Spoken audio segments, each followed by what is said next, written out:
Okay, question 15b. Showing all your working, solve this equation. Okay, so that looks a bit weird. We've got three terms. Here's a term, here's another term, and then here's our term there. Okay, this is actually a quadratic, even though it doesn't really look like it. 4 to the power x is a bit of a weird term. 4 is 2 squared. Sorry, that's an x. So you can write 4 to the x as 2 squared to the x. The indices rule says you can times those together, so you can see it written as 2 to the power 2x.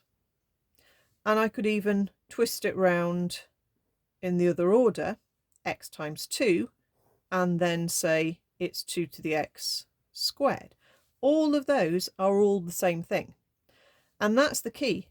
If we rewrite this as 2 lots of 2 to the x squared plus 5 lots of 2 to the x, take away 3, we've got a quadratic with 2 to the x as our term. Okay, we've got a squared term, we've got a single term, and we've got a number term. If you prefer, rather than just dealing with it like that and factorising a quadratic with 2 to the x in the way, we can just let y equal 2 to the x for now. And that would then give you 2y squared plus 5y minus 3. And that looks a lot nicer, doesn't it? We'll be able to factorise that. So I know that's going to be to 2y and y. I know it's going to be a 3 and a 1. I've got to make sure I get the signs right, because this is actually one of those that you can put the 3 and the 1 in a couple of places.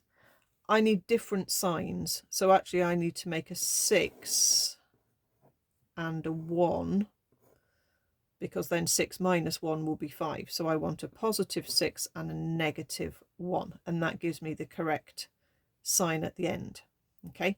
If I'd attempted to factorise and put the 3 there and the 1 there, thinking that's going to give me a 5, it will give me a plus 5y, but it doesn't work there. That gives me a plus 3, but that's wrong.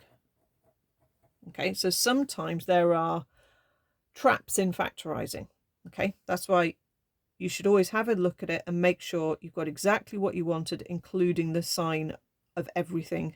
Okay, so that one is not right and this one is.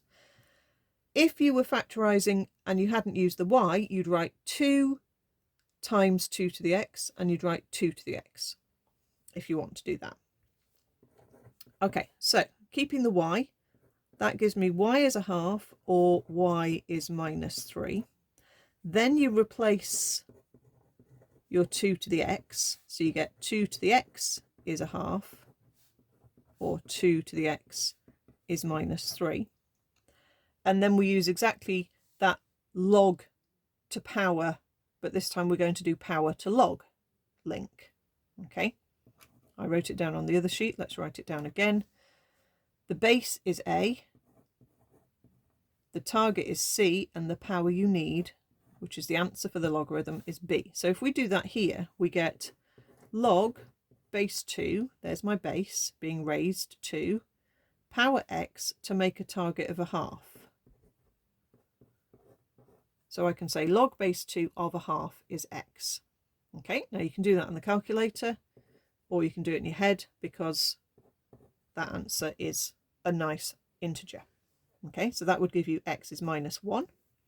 This one would be log base 2 to make minus 3 needs power x.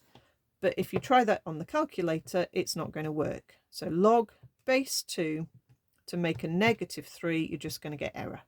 Okay, because your log will only make positive numbers. Okay, it will not make negatives at all. Okay, we can't raise 2 to any power and end up with a negative. We can end up with a fraction, but we can't end up with a negative. So that one we just write no solution, or error.